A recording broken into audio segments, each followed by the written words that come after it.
আমার রুবেল ডেপা ভাই, ওনার সফর সঙ্গী যারা আছেন সকলের প্রতি আমি সালাম রাখছি। আসসালামু আলাইকুম। আরো উপস্থিত হয়েছেন আমার শুধু চাঁদের পাগল, আমার সেই সিরাজ নানা ভাই। সেই পাগলটা আসছে অনেক দূর থেকে। সেই সিরাজ ভাইয়ের প্রতিও সালাম শ্রদ্ধা রাখছি। আসসালামু আলাইকুম। ধন্যবাদ সবাইকে।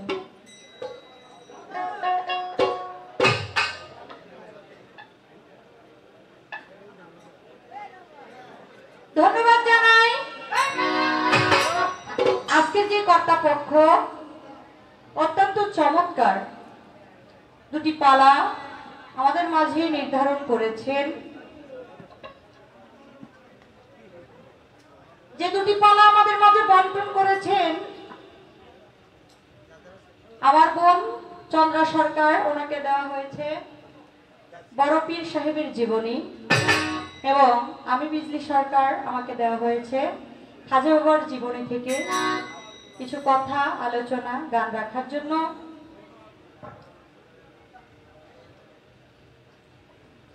বড় পীর আব্দুল কাদের জিলানী রহমতুল্লাহ আলাইহি এবং খাজা মঈনুদ্দিন চিশতি, তারা দুইজনেই ছিলেন মাদারজাত আউলিয়া, তারা রুহানি জগৎ থেকে আউলিয়া। তাই তাদের কোনো কীর্তন, তাদের কোনো গান আমার এই পাপী মুখে সারা রাত্রব্যাপী, যদি 7 দিন 7 রাত্রব্যাপীও গাওয়া হয়, তাদের কোনো গান গিয়ে শেষ করা যাবে না।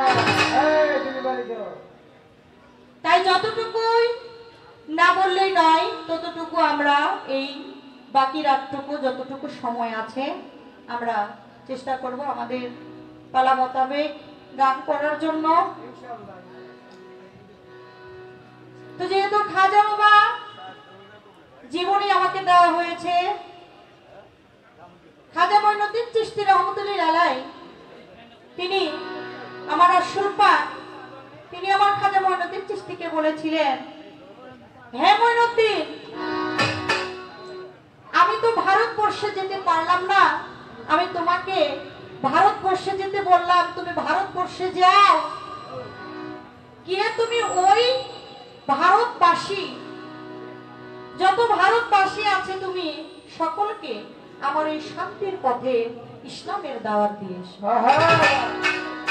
আমার খাজা বাবা আমার আসলের আদেশ মোতাবেক তিনি ভারতবর্ষে 92 থেকে 93 লক্ষ বেদিনদেরকে, বিধর্মীদেরকে আমাদের এই ধর্মের পথে, ইসলামের পথে কালেমার দাওয়াত দিয়েছে। তাই যদি খাজা মঈনুদ্দিন চিশতি এই ধরাধামে না আসতেন, তাহলে এই জামানায় আমরা যারা মুসলমান হয়েছি, যারা কালেমা পাঠ করেছি, যারা একজন ওলির হাতে হাত দিয়ে বায়াত হয়েছি, তারা এই চিশতিয়া তরিকার পথ, এই শান্তির পথ আমরা পেতাম যদি খাজা মঈনুদ্দিন চিশতিকে না পাঠাইতেন।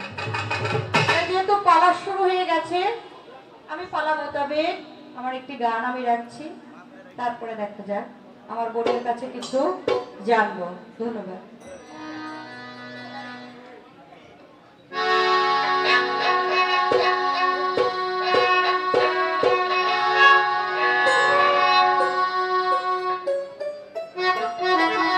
যে কথাগুলো বললাম সেখান থেকে একটি গান আমি রাখছি, আশা করি ভালো লাগবে। খাজা বাবা মঈনুদ্দিন ফুটাইলেন ইসলামের দিন, পবিত্র মুখে কইল আল্লাহ তাআলা,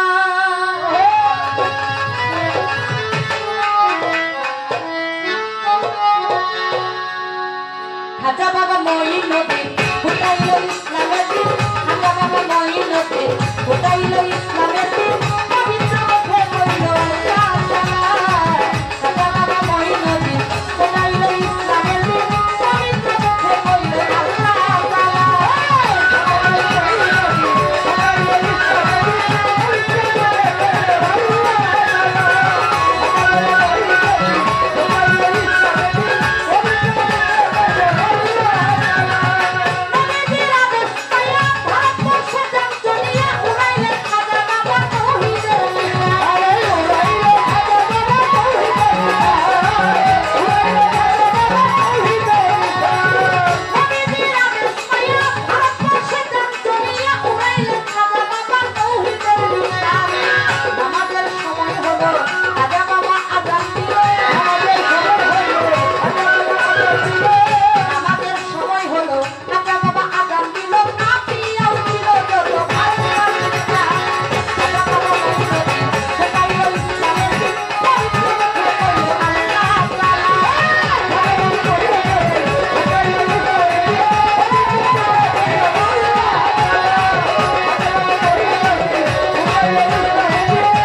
খাজা বাবা আজান দিল, কাঁপিয়া উঠিল যত ভারতবাসীর প্রাণ। খাজা বাবাই যদি ভারতবর্ষ না আইতো তাইলে আমরা সবাই এই শান্তির ধর্মে, ইসলাম ধর্মে আসতে পারতাম না। এই চিশতিয়া তরিকা, এই তরিকাটা কি এটা আমরা বুঝতাম না। এখানে 4 তরিকার 14 খানদান।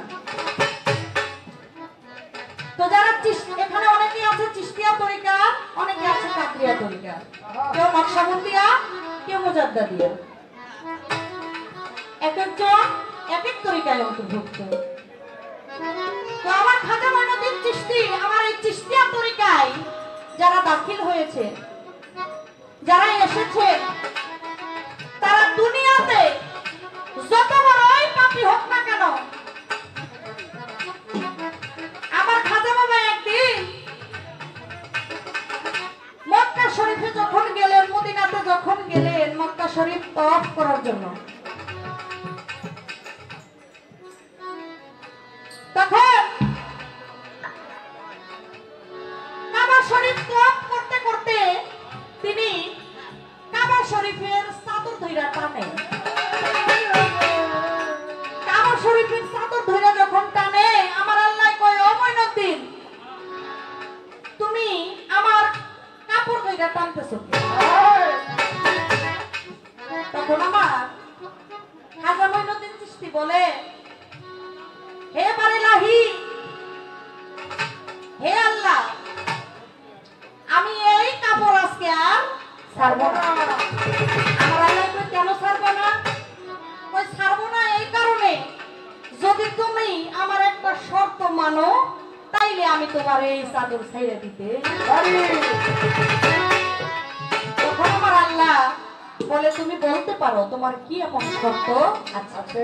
তখন আমার খাজা মঈনুদ্দিন চিশতি তিনি বলেছিলেন, আমার চিশতিয়া তরিকার যত অন্তর্ভুক্ত যারা আমার তরিকায় এসে বায়াত হয়েছে, যারা আমার তরিকা গ্রহণ করেছে, আমার সমস্ত ভক্তদেরকে, এই চিশতিয়া তরিকার যত ভক্তবৃন্দ আশেকার আছেন, সমস্ত ভক্তদেরকে যেন তুমি এক সময় জান্নাতবাসী করে দাও। যদি তুমি আমার এই শপথ না মানো, তারা এই দুনিয়াতে যতই পাপ করুক তারা যেন জান্নাতের মেহমান হয়ে যায়। যদি তুমি আমার এই শপথ না মানো তাহলে তোমার এই চাদর আমি আজকে ছাড়ব। তখন যখন খাজা মঈনুদ্দিন চিশতি ওই চাদর ধরে আর ছাড়ে না, তখন আমার আল্লাহ পাক খাজা মঈনুদ্দিন চিশতিকে কথা দিয়েছিলেন, হে মঈনুদ্দিন, তুমি যদি চাইতা যে শুধু চিশতিয়া তরিকার না, সমস্ত পৃথিবীর যত সৃষ্টি আছে আমার, যদি তুমি বলতা যে সকলের জীবনের গুনাহ খাতা মাফ করে দিয়ে তুমি সকলকে জান্নাতের মেহমান করে দাও, আমি আল্লাহ তাই দিতাম। তাই সেদিন আমার আল্লাহ পাক খাজা মঈনুদ্দিন চিশতিকে কথা দিয়েছিলেন যে শুধু চিশতিয়া তরিকার যারা অন্তর্ভুক্ত, তারা পৃথিবীতে যত পাপই করুক না কেন, যত গুনাহ করুক না কেন, যদি তারা ওই তরিকায় দাখিল হয়, সমস্ত ভক্তদেরকে তিনি জান্নাতের মেহমান করে দিবেন। এই গানটার মধ্যে আরো অনেক ঘটনা আছে, আমি সেদিকে যাব না, যেহেতু আপনারা গান প্রেমী। কিন্তু ফরিদপুর জেলায় শরীয়তপুরে যে আপনারা যে গান, নিজেরাই গান, আমি যেটা মনে করি, গানে হয় ধ্যান, ধ্যানে হয় মাওলার দিদার। আপনারা শুধু গান শোনেন না, আপনারা গান নিজেরা খান। তো আমি আমার মনের কাছে একটি প্রশ্নই রাখবো, দুইটাও না তিনটাও না, একটি প্রশ্ন রাখবো যে হযরত পীর আব্দুল কাদের জিলানী, মাহবুবে সুবহানী, কুতুবে রাব্বানী, নূরে ইয়াসতানি, শেখ মহিউদ্দিন হযরত পীর আব্দুল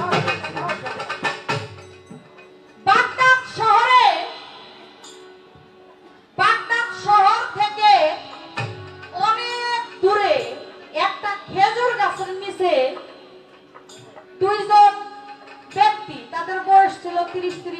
বছর এরকম। তারা দুইজন একজন আরেকজনকে বলতেছে বাস গায়ে আমার সাপ আসবে, বাস কি আমার সাপ আসবে। তো একজন আরেকজনকে বলতেছে যে বাস কি আমার সাপ কি। তখন ওই দুই আউলিয়ার মধ্যে এই কথা নিয়ে তর্ক বিতর্ক হচ্ছে যে বাজগি আর সাপ কি। তখন একজন আরেকজনকে বলল যে বাজগি আর সাপ মানে এই, এটার অর্থ এই। তো আপনি একটু বলবেন আপা যে এই বাজগি আর সাপ বলতে কি বোঝা যায়?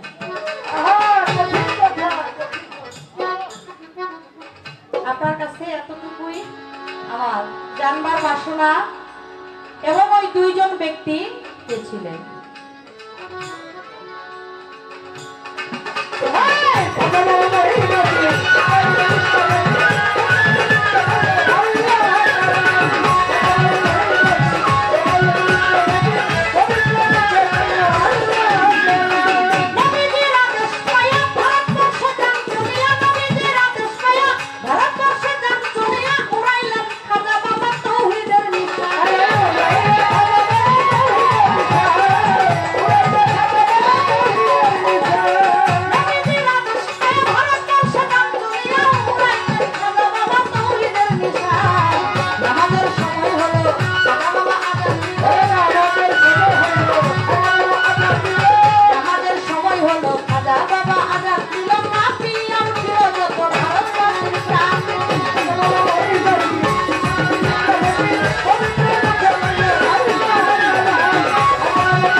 একটি গানের দরবারে একটি গানের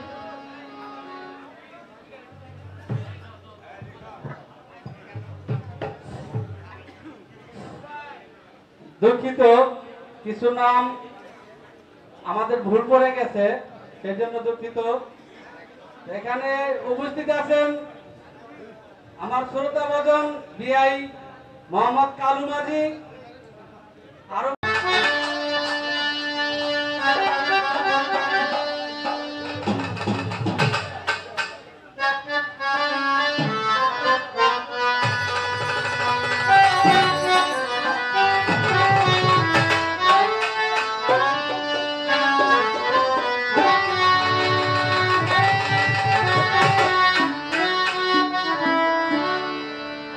আমি আসল পাতিয়া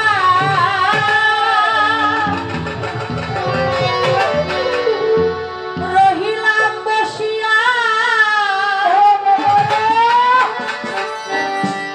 তুমি আসিবে বলে লালসা বাবা, তুমি আসিবে বলে আহমদ শাহ, তুমি আসিবে বলে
গানও গাইলাম, বলবো না গো আর কোনোদিন ভালোবাসা তুমি মরে। মিউজিক গানে জৈনপুরি বাবাজানের ভক্ত ইউসুফ মির্জা ভাই, তিনি আমাকে অনেকগুলি 500 টাকার নোট দিয়েছেন। 5000 টাকার মতো হবে হয়তো, আমি জানি না, আমি কাজে বলছি। 5000 টাকা দিয়ে দেওয়ার আশীর্বাদ করেছেন, তার প্রতি সালাম রাখছি। আরেকজন ভাই গানের মধ্য দিয়ে এসে 100 করে টাকা দিলেন।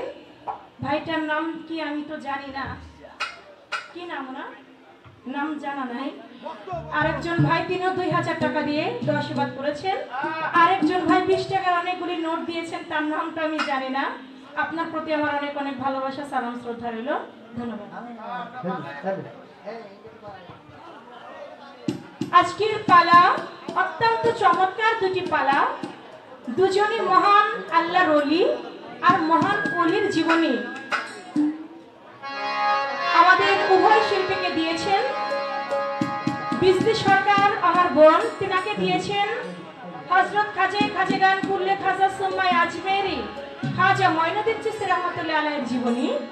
আমি চন্দ্রা, আমি আপনাদের চন্দ্রা, যেহেতু আমি বৃহত্তর ফরিদপুরের মেয়ে, আর এই দেশটা হচ্ছে সাধক হালিম বয়তির দেশ, সাধক দলিলউদ্দিন বয়তির দেশ, আর আমি সেই ঘরেরই শিল্পী। আমি শ্রদ্ধা করে স্মরণ করি তাদের। আর আজকে যেহেতু আমাকে পালাও দিয়েছেন সেই মহান ওলি পিরামিড দস্তগীর মাহবুবে সুবহানী কুতুবে রাব্বানী শেখ মহিউদ্দিন বড়পীর আব্দুল কাদের জিলানী রহমাতুল্লাহ আলাইহি, বড় পীরের জীবনী দিয়েছেন আমাকে। বড় পীরের জীবনী থেকে দুই একটি কথা গান বলার চেষ্টা করব। এমন মহান ওলি যার জীবনে এক রাত্রে বলে কয়ে কখনোই শেষ করবার মতো না, তারপরেও চেষ্টা করব যতটুকু বলা যায় ততটুকু বলা করার মধ্যে রাখবো। তা সেদিকে লক্ষ্য করে আমার কাছে প্রশ্ন রেখেছেন একটি, বাজগে আহসাব এর অর্থ বাংলা অর্থ কি?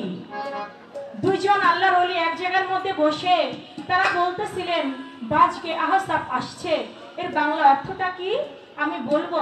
তার আগে আমার বড় পীরের জীবনী থেকে একটি গান আগে আমি রাখছি। ভাই এটা কিন্তু কমায় না।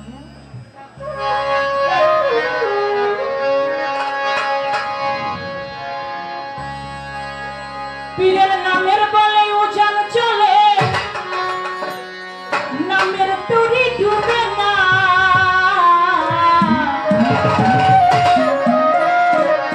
গুণ বৈঠা লাগে না নায়ের কাউসলা জমাউলা না, গুণ বৈঠা লাগে না নায়ের কাউসলা জমাউলা না। পীরের নামের বলে উজান চলে, নামের তরি ডুবে না।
ছিলেন পীরের বাবা, ইমাম হাসানের বংশে মারহাবা মারহাবা। আবু সালে জঙ্গি মোছা ছিলেন পীরের বাবা, ইমাম হাসানের বংশে মারহাবা মারহাবা। ইমাম হুসাইনের বংশে ছিলেন পীরের মা, হযরত সৈয়দ উম্মুল খায়ের ফাতেমা। যেমনি মাতা তেমনি পিতা, মুমিনার মুমিনা।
করিলেন পূরণ মাতৃগর্ভে কোরআন হাফেজ গাউসে নাজন। জন্ম নিয়া 30 রোজা করিলেন পূরণ মাতৃগর্ভে কোরআন হাফেজ গাউসে নাজন। আমার বড় পীরের ভক্ত যারা এই দুনিয়ায় রয়, এই দুনিয়া ওই দুনিয়ায় নাই তো কোনো ভয়। আমার বড় পীরের ভক্ত যারা, কাদরিয়ায় ভক্ত যারা, নাই তো তাদের ভয়। এই দুনিয়ায় ওই দুনিয়ায় নাই তো তাদের ভয়। এই কথা বড় পীরে কই সাথী আছে আমার নাই, বড় পীরে কই সাথী আছে আমার নাই। বই খেলা কিনা নায়ের কাউসলা জমাউলানা, বই খেলা কিনা নায়ের কাউসলা জমাউলানা।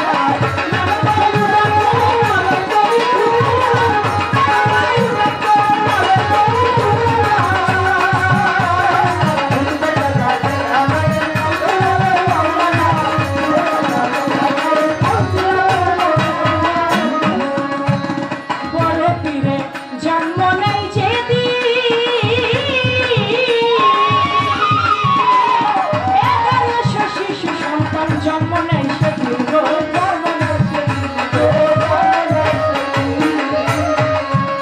আমার বড় পীরে জন্ম নেয় দেবী, 1100 শিশু সন্তান জন্ম নেয় সেদিন গো, জন্ম নেয় সেদিন। বড় পীরের উসিলাতে আল্লাহ পরোয়ারে আউলিয়া বানাইয়া দিল 11 শিশুরে। বড় পীরের উসিলাতে আল্লাহ পরোয়ারে আউলিয়া বানাইয়া দিল 11 সন্তানে। চিলাদাসী হইল ধন্য তোমার উসিলায়, ইসলামী আলো জ্বলে তোমার নৌকায়। ওই আবু সরকার বলে বড় পীর আমায় তুমি ভুলিও না, ফতুল্লার আবু সরকার বলে বড় পীর আমায় তুমি ভুলিও না। বই খেলাতে নানায়ের কৌশলা জন মাওলানা, বই খেলাতে নানায়ের কৌশলা জন মাওলানা। মনে বলে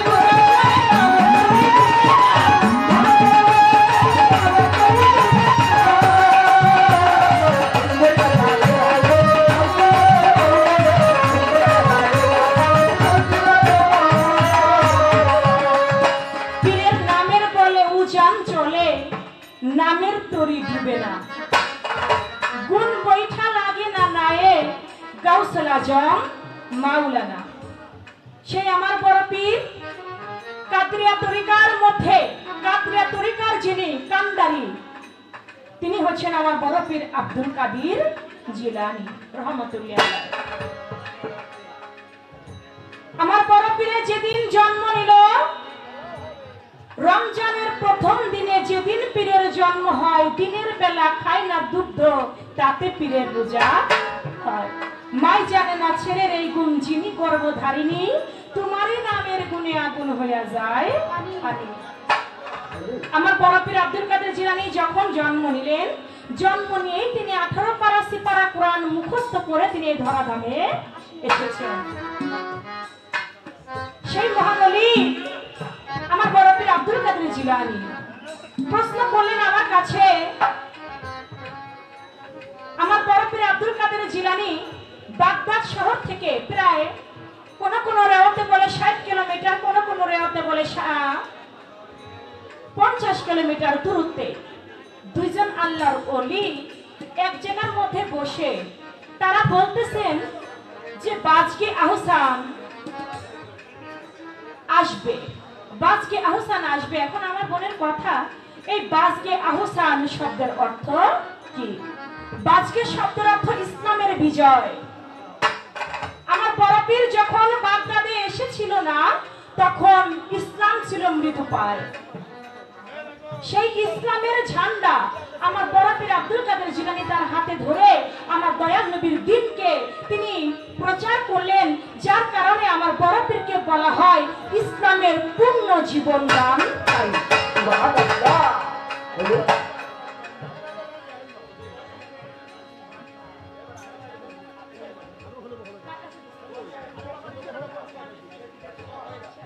রাজা জমাদার ভাই 2000 টাকা দিয়েছে মিউজিকে, আমি তার প্রতি সালাম জানাই, ধন্যবাদ। এবার সেদিকে লক্ষ্য করে বললেন ইসলামের পূর্ণ জীবন দানকারীকে আমার বড় পীর আব্দুল কাদের জিলানী। একটা সময় মানুষ বেধর্মীর পথে চলাচলতি করতেন, ধর্মের আলো কি কিছুই বুঝতে পারতেন না। তখন দুইজন নাম করা আল্লাহর ওলি, তারা দুইজনকে, তাদের নাম কি? একজন হচ্ছে আবু বকর বিন আওয়ারা, আরেকজন হচ্ছে আহমদ বিন আব্দুল্লাহ। এই দুইজন আল্লাহর ওলি এক জায়গার মধ্যে বসে বলছিলেন বাজকে আহসান আসবে। আহসান শব্দের অর্থ আল্লাহর বন্ধু, সঙ্গী বা সম্মানিত ব্যক্তি। এই ছিল তার কথা, আমি তার জবাব করলাম। এবার আমার বোনের কাছে আমার একটি প্রশ্ন থাকবে, যেহেতু তিনি আমাকে একটি প্রশ্ন করেছেন। আপনি বলবেন আমার খাজা মঈনুদ্দিন চিশতি একদিন তারাগড় পাহাড়ের উপরে বসে আছেন। ওই পাহাড়ে অনেকদিন তিনি ধ্যান সাধনা করেছেন। তিনি যেই লুটাই করে মুশকে করে ওযু করতেন, ওই মুশকটা আবার গাছের সাথে বেঁধে রাখতেন। দেখা যাচ্ছে তার মুশুকের পানি ফুটায় ফুটায় ফুটায় ফুটায় পড়ছে। ওই মুশুকের পানি ফুটায় ফুটায় পড়তে মাটির ভিতরে একটা গর্ত হয়ে গেছে। আর যখন মাটির ভিতর থেকে গর্ত হয়েছে আর গর্ত থেকে একটা মূর্তি বের হয়েছে। আর ওই মূর্তি বের হয়ে বলতেছে, খাজা বাবা আপনার মুশুকের পানিতে যেহেতু আমি জিন্দা হয়ে গেলাম, আপনি আমাকে একটা নাম দেন। তখন আবার খাজা মঈনুদ্দিন চিশতি তাকে একটা নাম দিল। আপনি বলবেন খাজা বাবার মুশুকের পানিতে একটা মূর্তি জিন্দা হলে সেই মূর্তির নাম কি, এবং সেই মূর্তিটা কোথায় আছে? খাজা বাবার মূর্তিটার একটা নাম দিল। কি নাম দিল? এই একটা কথাই আপনার কাছে আমার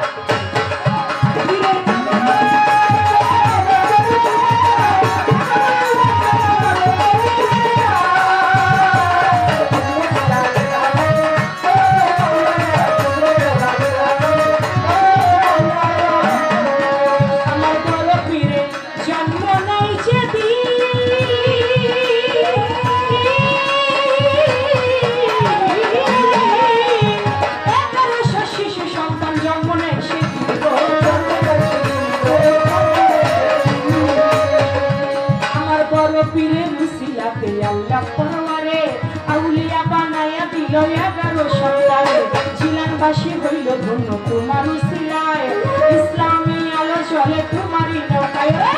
আবুলে কয় ও বড় পীর আমার তুমি হইল না, আমার তুমি হইল না। সরকার কয় বড় পীর আমায় তুমি হইল না। কই খালাতে নানায়ের কৌশলা চোখ মাওলানা, কই খালাতে নানায়ের কৌশলা চোখ মাওলানা।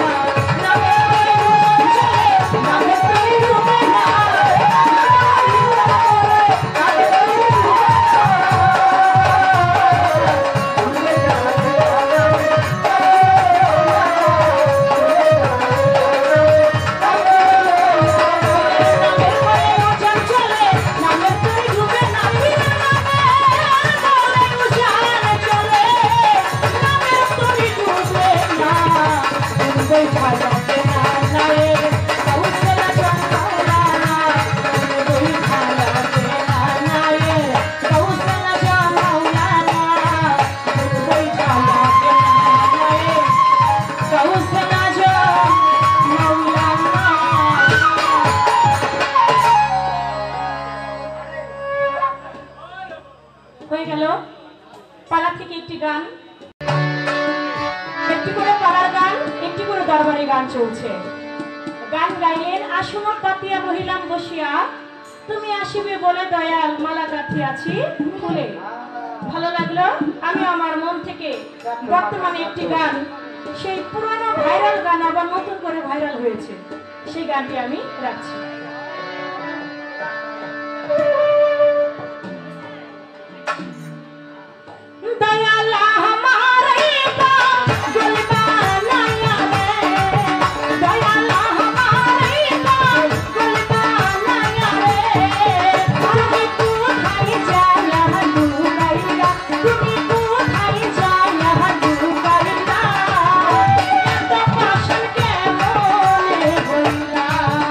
আমার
হ্যালো হ্যালো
ধন্যবাদ জানাই আমার বোন চন্দ্রা সরকারকে। অত্যন্ত চমৎকার করে তিনি গান রেখেছেন, কথা রেখেছেন এবং আমার যেন জিজ্ঞাসা ছিল অত্যন্ত চমৎকার করে তার মীমাংসা করেছেন। মীমাংসা করে আমার কাছে একটি প্রশ্ন রেখেছেন। খাজা বাবা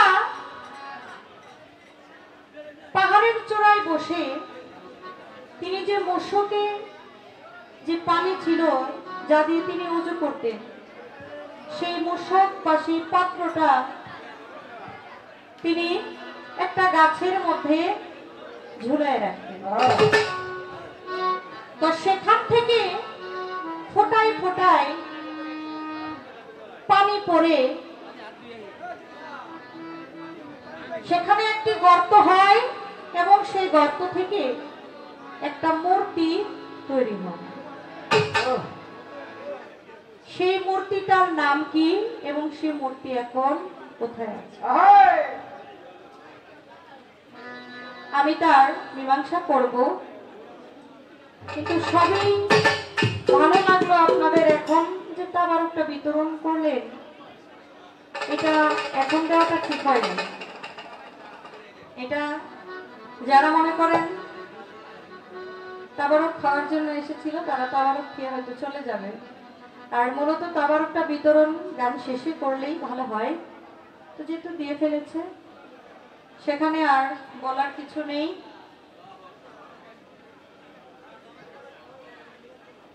বরপীর আব্দুল কাদের জিলানী, মাহবুবে সোবানী কুতুবের আব্বানী, নূরে ইয়াসদানী, শেখ মহিউদ্দিন হযরত বরপীর আব্দুল কাদের জিলানী রহমাতুল্লিল আলাই এবং খাজা মঈনুদ্দিন চিশতি। তো আমার খাজা বাবার জীবনী থেকে, খাজা বাবার জীবনী পড়লে অনেক কিছু তার জিন্দেগিতে যা ঘটে, যা ঘটেছে তাহা নিয়ে তার জীবনী পড়লে অনেক কিছুই পাওয়া যায়, জানা যায় এবং বোঝা যায়।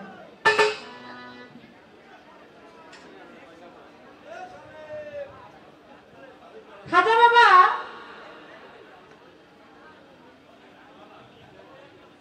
বাবার একজন ভক্ত ছিলেন, নাম ছিল তার কুতুবউদ্দিন বখতিয়ার কাকি।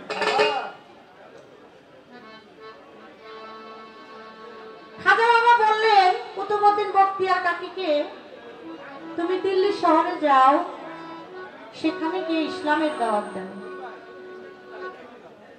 তিনি সেখানে গেলেন। তিনি ইসলামের দাওয়াত দেওয়ার জন্য যখন গেলেন, যাওয়ার পরে তিনি ওই এলাকার কোনো কিছুই তেমন একটা চিনে না। সেখানে তার একজন ভক্ত ছিল। সে ভক্ত সেই বাদশার বাড়িতে গিয়ে সে কুতুবউদ্দিন বখতিয়ার কাকি উঠলেন। যাওয়ার পরে ওই এলাকার কিছু দুষ্ট মানুষ ছিল, তারা নিজেরা আলোচনা করতেছে যে আমাদের দেশে আল্লাহর মহান একজন আউলিয়া আসছে, আমাদের ধর্ম রেখে তিনি তার ইসলাম ধর্ম প্রচার করার জন্য আসছে, কিন্তু আমাদের ধর্ম রেখে তো আমরা তাদের ধর্মে যেতে চাই না। এটার একটা বিহিত করতে হবে নিশ্চয়। এটার যদি একটা বিহিত না করি তাহলে আমাদের সমাজটাকে আমরা রক্ষা করতে পারবো না। তখন কি করলেন? তখন তারা মনে মনে চিন্তা করলেন তাকে আমাদের এলাকা থেকে তাড়াতে হবে। এমন একটা বুদ্ধি তারা বের করলেন যে কিভাবে তাকে তাড়ানো যায়। একটু বাড়ি বুড়ি দিও, এমনি তো সবাই খিচুড়ি খাইয়া অবস্থা খারাপ।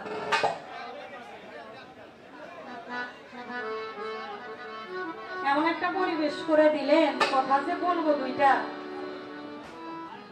এটার মনোভাবটাও হারিয়ে গেল। খিচুড়ি খাবে না গান শুনবে না কথা শুনবে?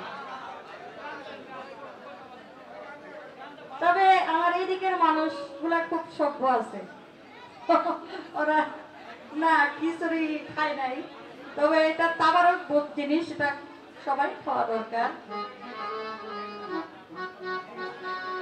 তখন তারা একটি বুদ্ধি করলেন, একটা পতিতালয়ে গেলেন। সেই 6 জন ব্যক্তি একটা পতিতালয়ে গেলেন। যাওয়ার পরে পতিতালয়ের যে লিডার, সেই সুন্দরী রমণীর কাছে গেলেন, যায় বললেন ভারত থেকে আল্লাহর একজন আউলিয়া আসছে আমাদের ধর্মকে বিসর্জন দিয়ে তাদের ধর্মে নিয়ে যাওয়ার জন্য, তো তাকে আমাদের এই দেশ থেকে তাড়াতে হবে। তো তোমাকে একটা মিথ্যে অভিনয় করতে হবে, একটা মিথ্যে কথা বলতে হবে। সেই পতিতালয়ের সেই সুন্দরী রমণী ছিলেন গর্ভবতী। তিনি বলেছিলেন, আমি জীবনে যত পাপ করি না কেন,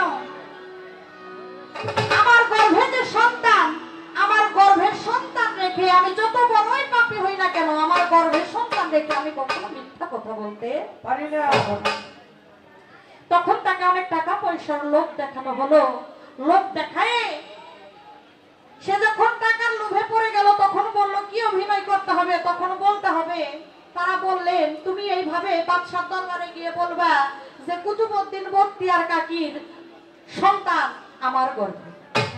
তুমি যদি এই মিথ্যে কথাটা বলতে পারো তাহলে তোমার জন্য অনেক পুরস্কার আছে। তখন সেই পতিতালয়ের সুন্দরী নারী সেই 6 জন ব্যক্তির সাথে ওই দরবারে গেলেন। কুতুবউদ্দিন বখতিয়ার কাকী তার যে ভক্ত, তাকে তার পাশের চেয়ারে বসতে দিয়েছেন। তখন সবার কার্য যখন শুরু করবে, তখন ওই মহিলা গিয়ে সেখানে হাজির হইল। যায় বলে, হুজুর আপনি আগে আমার বিচার করবেন, তারপরে আপনার রাজসভার কাজ আরম্ভ করেন। তখন বাদশা বললেন, তুমি একটি নারী, তোমার বিচারই আগে করা হবে, তুমি বলো তুমি কি আরজি নিয়ে এসেছো। তখন ওই নারী বললেন, আপনার পাশে যে বসা আছে কুতুবউদ্দিন বখতিয়ার কাকী, তার যে তিনি যে বসা আছেন, তাকে যে আপনার চেয়ারে বসাইছেন, সে তো সে চেয়ারের যোগ্য না, কেন তাকে আপনার পাশে বসিয়েছেন।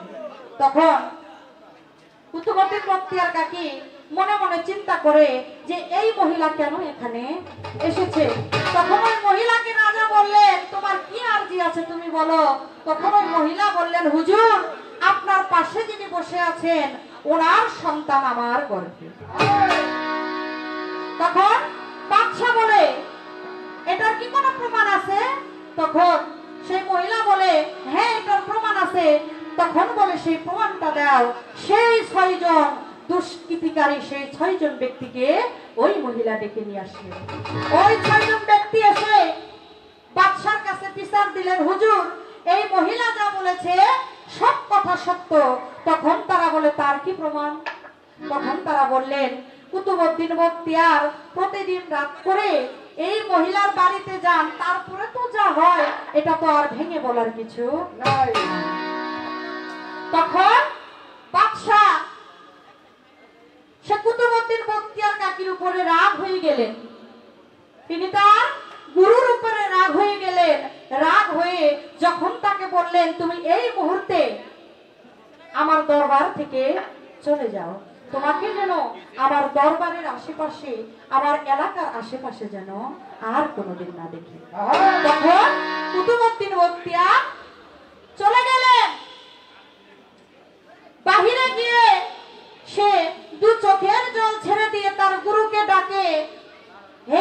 মঈনুদ্দিন চিশতি, আমি বিপদের মধ্যে পড়েছি, তুমি আমাকে বিপদ থেকে রক্ষা করো। তখন খাজা মঈনুদ্দিন চিশতি ধ্যানরত অবস্থায় ছিলেন। তিনি ইবাদত রেখে তিনি কিছুক্ষণের মধ্যে তিনি সেখানে হাজির হইলেন। গিয়ে সেই বাদশার কাছে বলে, বাদশাহ, হ্যাঁ ছোট করে, বাদশার কাছে গিয়ে বলেন, বাদশাহ তুমি আমার কুতুবউদ্দিনকে মিথ্যে অপবাদ দিয়ে তাড়িয়ে দিয়েছো, তোমার এত বড় সাহস হলো কি করে? তখন সে বাদশাহ বলে, হুজুর আপনি জানেন না যে সে কত বড় পাপ করেছে। তখন যখন তার মুখে শুনলেন, কুতুবউদ্দিন বখতিয়ার নিজেই বললেন, হে দয়াল, হে মুর্শিদ, আমি কখনো এরকম জঘন্যতম কাজ করতে পারি না। তখন খাজা বাবা হাতের ইশারা দিলেন ওই গর্ভের সন্তানকে, ইশারা দিয়ে বললেন, হে গর্ভের সন্তান, তুমি বলে দাও তোমার পিতাকে। তখন খাজা বাবার হাতের ইশারায় সে গর্ভের সন্তান থেকে আওয়াজ আসলো, তার জবান খুলে গেল। সে বললেন, কুতুবউদ্দিন বখতিয়ার কাকি আমার বাবা নয়। এই যে 6 জন ব্যক্তি এখানে আছেন, দুষ্ট 6 জন ব্যক্তি, এদের মধ্যে একজন আমার পিতা। তাহলে বাবা, যারা আল্লাহর মহান আউলিয়া, যারা নিজের ক্ষমতাকে বিসর্জন দিয়ে যারা আল্লাহতে লয় হয়ে গেছে, যারা তার মুর্শিদের রূপে রূপান্তরিত হয়ে মুর্শিদের সাথে মিশে গেছে, সে ব্যক্তির ক্ষমতা যদি একজন সাধারণ মানুষ একজন ওলির কাছে না যায়, সে কখনো বুঝতে পারে না। যেহেতু পালার একটি গান আমি রাখছি, আশা করব ভালো লাগবে।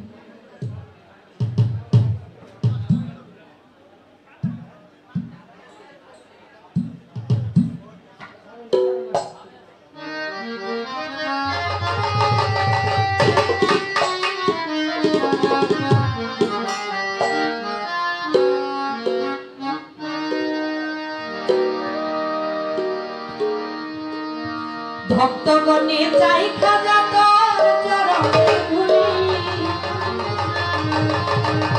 সাহেব শাখাজা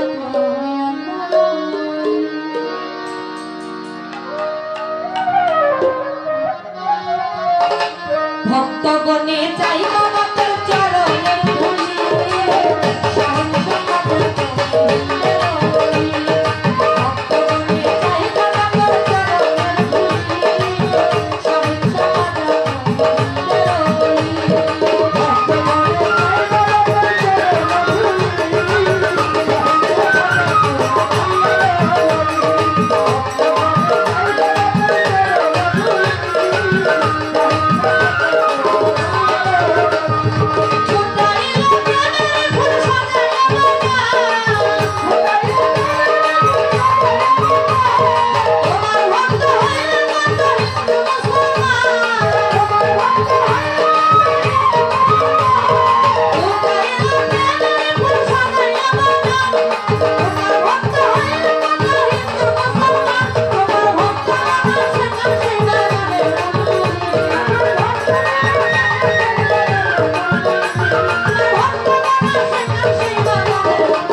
বসে যিনি অবস্থান করতেন, যখন তিনি একটি পাত্র দিয়ে ওযু করতেন, যেটাকে বলা হয় মুসক। আমার কাছে প্রশ্ন করেছেন যে সেই মুসক থেকে যে ফোটায় ফোটায় পানি পড়তো, পরে মাটিতে একটা গর্ত হলো, ওই গর্ত থেকে একটা মূর্তি তৈরি হলো, মূর্তির নাম কি? এবং সেই মূর্তির নাম খাজা বাবা কি রাখলেন? খাজা বাবা তারাগড় পাহাড়ে যখন অবস্থান করতেন, যে পাত্রের পানি দিয়ে তিনি ওযু করতেন, ওই পাত্র একটা গাছের মধ্যে রাখলেন, ফোটায় ফোটায় পানি পড়ে সেখানে একটি গর্ত হয়, সেই গর্তের ভিতর থেকে একটি মূর্তি বের হয়, সেই মূর্তিটির নাম খাজা বাবা রাখলেন হুসামউদ্দিন। আজও সেই হুসামউদ্দিন চিশতির ভারতের রাজস্থান রাজ্যের আজমির শরীফের দরগার কাছে সেই হুসামউদ্দিন চিশতির দরগা নামে একটি ছোট্ট একটি মাজার আছে। আপনারা যারা আজমির শরীফ যান তারা গেলেই দেখতে পাবেন। এই ছিল তার কথা। আমি আমার কাছে একটি কথাই রাখবো, হযরত বরপীর আব্দুল কাদের জিলানী।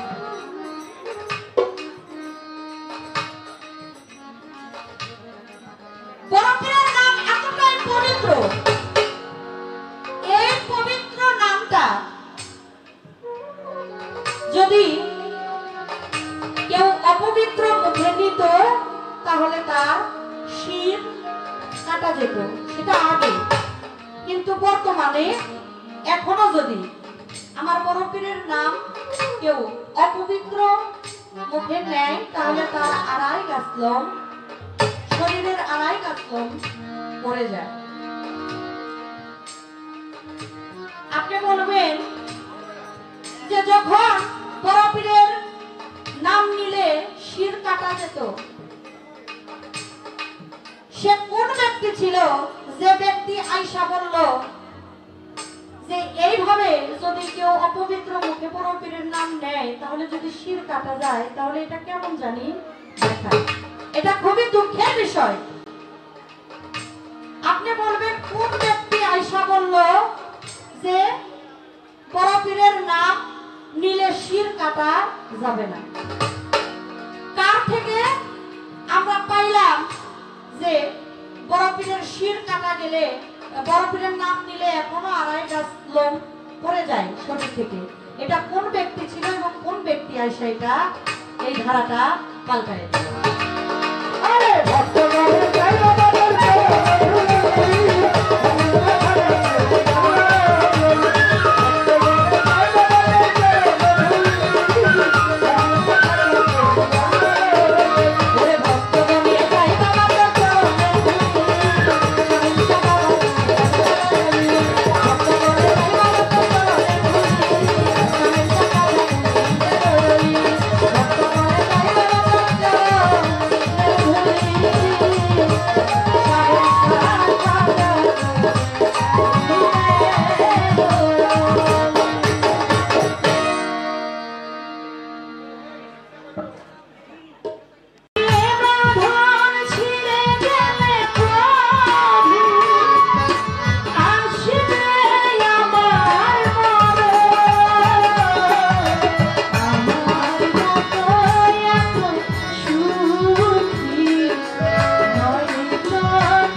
জৈনপুরি বাবাজানের ভক্ত ইউসুফ মির্জা ভাই, তিনি আমার এই মিউজিক গানের মধ্য দিয়ে কত টাকা আছে এখানে 20,000 টাকা দিয়ে আমাকে দোয়া আশীর্বাদ করেছেন। রাখছি ভক্তি রাখি জৈনপুরি শাহ বাবার পাক দরবারে করিম শাহ বাবার পাক দরবারে। এবার আমার কাছে আমার বোন প্রশ্ন রেখেছেন, আমার বড় পীর আব্দুল কাদের জিলানীর নাম যদি বিনা উজুতে নেওয়া হতো তার দেহ থেকে সেটটা আলাদা হয়ে যাইত, কোন ব্যক্তি নিষেধ করাতে মাথা থেকে সেট আর আলাদা হয় না, কিন্তু ভাই এটা কমায় নামে তার দেহ থেকে 2.5টা পশম এখনো পড়ে যায় যদি কোনো ব্যক্তি বড় পীরের নাম বিনা উজুতে নেয়? সে কোন ব্যক্তি সেটা নিষেধ করেছেন, ফিরিয়েছেন, তার নাম কি, এই বিষয়টা কি আমি বলবো, তার আগে একটি গান আমি গাচ্ছি।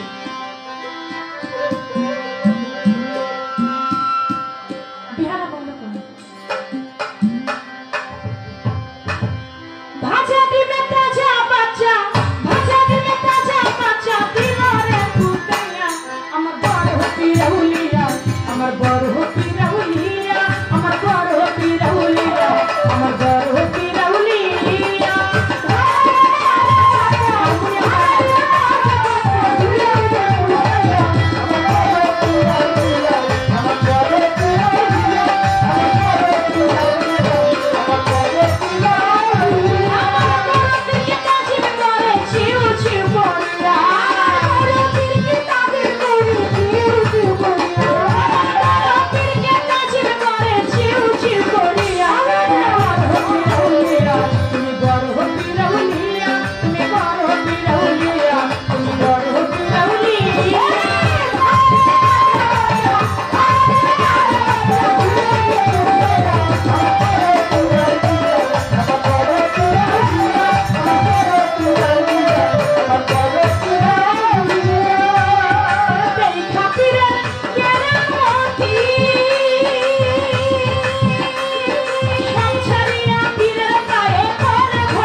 আমার বড় পীর আউলিয়া। একদিন আমার বড় পীরের একজন ভক্ত আর একটা ইহুদি খ্রিস্টান দুইজনে তর্ক করতেছে, ঝগড়া করতেছে। কি নিয়া? একজন বলে আমাদের ধর্ম বড়, খ্রিস্টান ধর্মের যেই লোকটা ও বলে আমাদের ধর্ম বড়, আবার আমার বড় পীরের যিনি ভক্ত তিনি বলেন না আমাদের ইসলাম ধর্ম বড়। একটু লক্ষ্য করে শুনবেন, সারা রাত্রে কোনো কথা বলি না, দুই একটি কথা এখন একটু বলবো। মুসলমান ভক্ত বলে আমাদের ইসলাম ধর্ম বড়, খ্রিস্টান ধর্মের ছেলেটি বলে না আমাদের খ্রিস্টান ধর্ম বড়। এটা নিয়ে দুইজনের মধ্যে একটা ঝগড়া সৃষ্টি হয়ে গেছে। এখন মুসলমান ধর্মের লোকটি বলতেছে আচ্ছা তোদের যে খ্রিস্টান ধর্ম বড় এটা কেমনে? কয় আমাদের খ্রিস্টান ধর্মের যে ঈসা নবী তিনি মৃত মানুষকে জিন্দা করতে পারত, আপনাদের ধর্মের দয়াল নবী হুজুর পাক সাল্লাল্লাহু আলাইহি সাল্লাম তিনি কি কোনো মরা মানুষ জিন্দা করতে পারছে? এখন বড় পীরের ভক্ত সে তো আর জানে না। এ নিয়ে দুইজনের মধ্যে ঝগড়া। ওই রাস্তা দিয়ে আমার বড় পীর আব্দুল কাদের জিলানী যায়, তো বলতেছেন যে বাবা তোমরা দুইজন যে ঝগড়া করো কি নিয়ে ঝগড়া করো? বড় পীরের ভক্ত কয় বাজান ওই খ্রিস্টান ধর্মের এই ছেলেটা বলে কি ওদের ধর্ম খ্রিস্টান ধর্ম নাকি বড়। কেন বড়? ওদের খ্রিস্টান ধর্মের ঈসা নবী তিনি নাকি মৃত মানুষকে জিন্দা করতে পারছে, আর আমাদের ধর্মের দয়াল নবী হুজুর পাক সাল্লাল্লাহু আলাইহি সাল্লাম তিনি নাকি কোনো মৃত মানুষ জিন্দা করতে পারে নাই। এর জন্য ও আমার সাথে ঝগড়া করতেছে। বাবা তোমরা ঝগড়া করো না, আমার কাছ থেকে আমার একটা কথা নাও। খ্রিস্টান ধর্মের ছেলেটিকে বলতেছে আচ্ছা বাবা তুমি এখানে একটু দাঁড়াও। দাঁড়িয়েছে বলে শোনো আমাদের ধর্মের ইসলাম ধর্মের যিনি হুজুর পাক সাল্লাল্লাহু আলাইহি সাল্লাম তিনিও মৃত মানুষ জিন্দা করতে পেরেছেন। সুবহানাল্লাহ। বলে কিভাবে? একদিন ইহুদি খ্রিস্টান আমার দয়াল নবীর কাছে যাবে ইসলাম ধর্ম গ্রহণ করতে। তো ইহুদিদের মধ্যে যিনি বড় পাদ্রী তার সাথে দেখা। বলে তুই কই যাস? বলে মুহাম্মদ নাম যত শুনি ততই তো মধুর লাগে, ওই নামে যে আমায় পাগল করছে আমি যাই মুহাম্মদের কাছে বায়াত গ্রহণ করতে, ইসলাম গ্রহণ করতে। শোন তুই তো যাবি, আমাদেরও ইচ্ছা আমরাও যাব।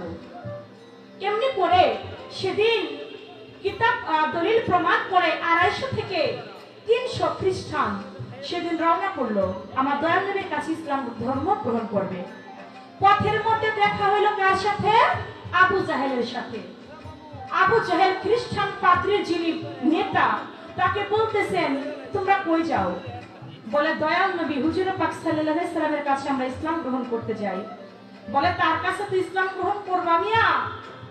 তার একটু জিজ্ঞেস করো তো সে মৃত মানুষ জিন্দা করতে পারেনি। যদি সে মৃত মানুষ জিন্দা করতে পারে তাহলে তার কাছে তোমরা ইসলাম গ্রহণ করো। আর যদি মৃত মানুষ জিন্দা করতে না পারে তাহলে তার কাছে ইসলাম ধর্ম গ্রহণ করো না। বলে ঠিক আছে। তাহলে আবু জাহেল বলতেছে ওই খ্রিস্টান পাদ্রীর লোকেরা বলতেছে আপনি চলেন তাহলে আমাদের সঙ্গে, এই প্রশ্নটা আপনি আমাদের থেকে করবেন। বলে ঠিক আছে। চলে গেছে আমার দয়াল নবীর কাছে। যা বলে এ মুহাম্মদ দেখ তোর কাছে 300 পাদ্রী আসছে খ্রিস্টান, তারা তোর কাছে মুসলমান হবে, ইসলাম গ্রহণ করবে, কিন্তু একটা শর্ত আছে তুই যদি মৃত মানুষকে জিন্দা করতে পারিস তাহলে তোর কাছে ইসলাম গ্রহণ করবে, আর যদি মৃত মানুষকে জিন্দা করতে না পারিস তোর কাছে ইসলাম গ্রহণ করবে না। চাচা কত বছর আগের মৃত জিন্দা করতে হবে? তুই 1 বছর 2 বছর আগের করলেই তো হয়। তাই আবু জাহেলকে নিয়ে আর ওই 300 খ্রিস্টানদেরকে নিয়ে চলে গেছে আগে মুসা নবীর আমলে। মুসা নবীর আমলের পুরানো একটা কবরস্থান, একবারে পুরানো একটা কবরস্থান। তো ওই কবরস্থানের মধ্যে দাঁড়াই আমার দয়াল নবী বলতেছে এই কবরের মধ্যে যিনি আসো তিনি একটু আল্লাহর রহমতে উঠুন। যদি বলতে পারে 500 বছরের পুরানো একটা লাশ, 500 বছরের পুরানো একটা লাশ, তো একবারে গায়ের মধ্যে কোনো মাংস নাই, একটা কঙ্কাল একবারে উঠছে তো উঠছে, এখন শুধু লম্বা আকাশের দিকে খালি উঠে। এই দৃশ্য আবু জাহেল এইখানে দিছে দৌড়। যখন দৌড় দিছে ঢুকছে, দৌড় দিয়া কোনো খ্রিস্টানরা পায় নিয়া দয়া এই যে মোহাম্মদ নবী তিনি মৃত্যু মানুষ চিন্তা করতে পারে কিনা, তিনি 500 বছরের পুরানো একটা লাশ, তিনি উঠো মৃত্যু উঠো বলতেই উঠে গেছে, আর তুমি তা দেখে পালাইতেছো, তুমি বিষয়টা কি? ওই লোক মুখে শুনছিলাম মোহাম্মদ জাদুকর, কিন্তু এত বড় জাদুকর তা তো জানতাম। আসলে কি দয়াল নবী জাদুকর ছিলেন? তিনি জাদুকর ছিলেন না, তিনি তার নবুয়তের মাঝাজা দেখিয়েছিলেন। নবুয়তের মাঝাজা সেদিন দেখে ইহুদি খ্রিস্টান 300 খ্রিস্টান সেদিন ইসলাম ধর্ম গ্রহণ করে আমার এই ব্যাখ্যা কে করতে লাগলো? আমার বড় পীর করতে লাগলো খ্রিস্টান ছেলেটাকে। বলে দেখো আমার দয়াল নবী মৃত মানুষকে জিন্দা করতে পারছে। জাবেরের 2টা সন্তানকে আমার দয়াল নবী জিন্দা করছে না? জিন্দা করছে। জাবেরের একটা খাসি দয়াল নবীকে মেহমানদারি করবার জন্য খাসিটা জবাই করেছিল। ওই খাসিটা আমার হুজুর পাক তিনি কি করলেন? বলল তোমরা যারা আমার সাথে এসেছো সবাই শুধু মাংস খায়, কিন্তু হাড় কেউ খায় না। ওই হাড় থেকে আবার আমার দয়াল নবী খাসিটা পর্যন্ত জিন্দা করেছে।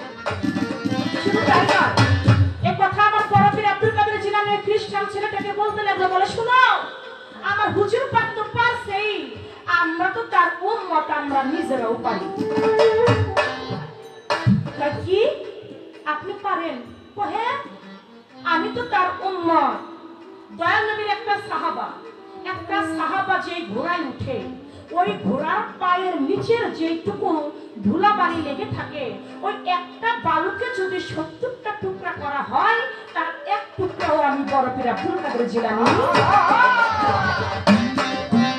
তবে শোনো হুজুর পাক পারছে, আর আমি তো তার ওলি, আমি তো তার বন্ধু, আমি তো তার একজন আল্লাহওয়ালা, আমি তো নিজেই পারি। কেমনে পারেন?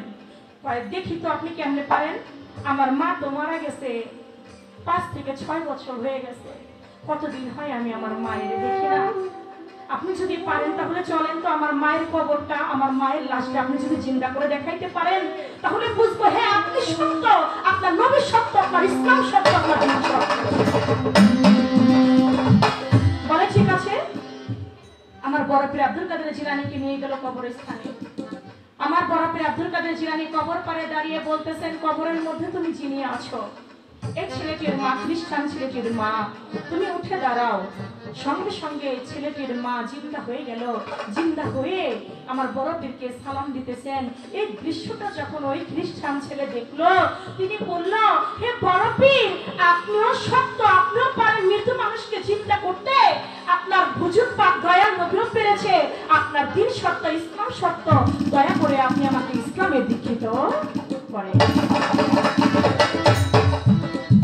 আমার বড় পীর আব্দুল কাদের জিলানী 12 বছরের আগের মরাও তিনি চিন্তা করে দেখিয়েছেন। সেই বড় পীর আব্দুল কাদের জিলানীর জীবনী বাবা বলে কয়ে কখনোই শেষ করবার মতো। আমার বড় পীর কয় ভক্তের সুখে সুখে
প্রশ্ন করে জীবনী ধরিয়া, বলেন বলেন চন্দ্র সরকার বলেন না খুলিয়া।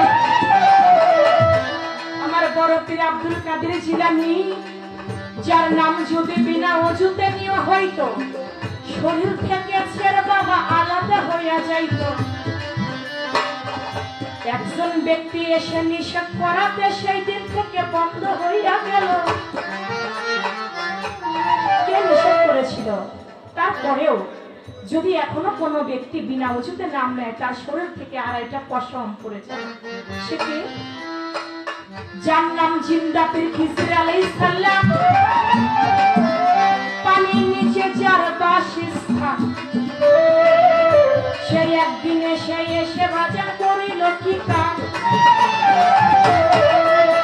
আল্লাহর নাম বিনা ওযুতে নিলে তার দেহ থেকে মাথা আলাদা হয় না।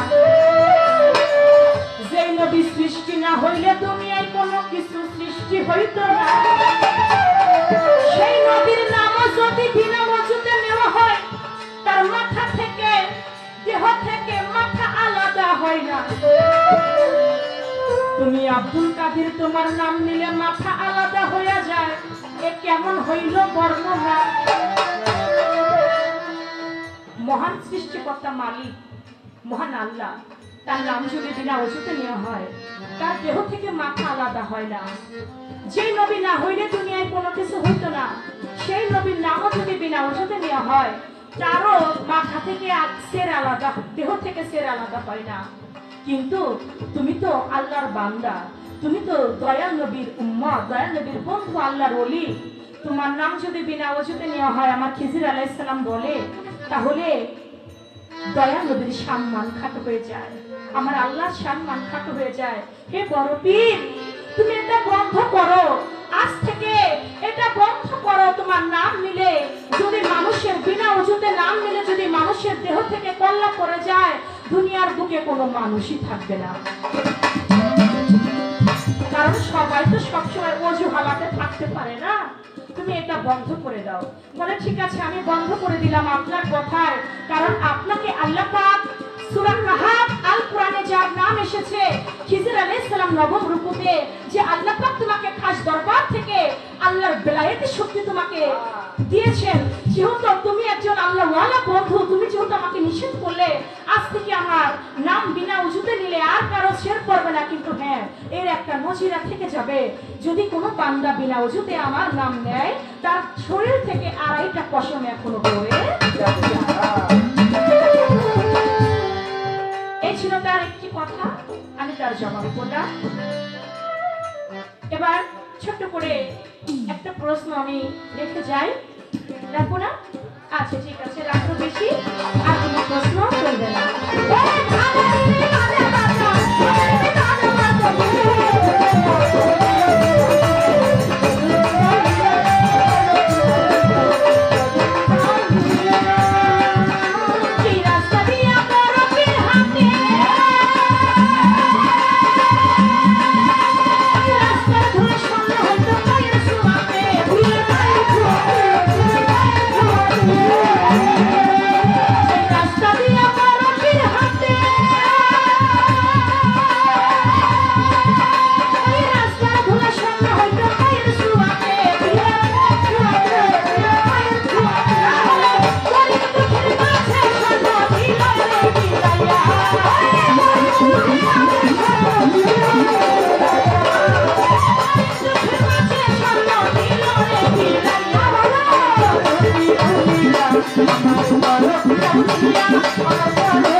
মজিদ শাহ আশিক মোহাম্মদ অলিল ভাই জাজিরা পৌরসভা 500 টাকা দিয়েছেন এবং একটি গানের আমাকে অনুরোধ করেছেন।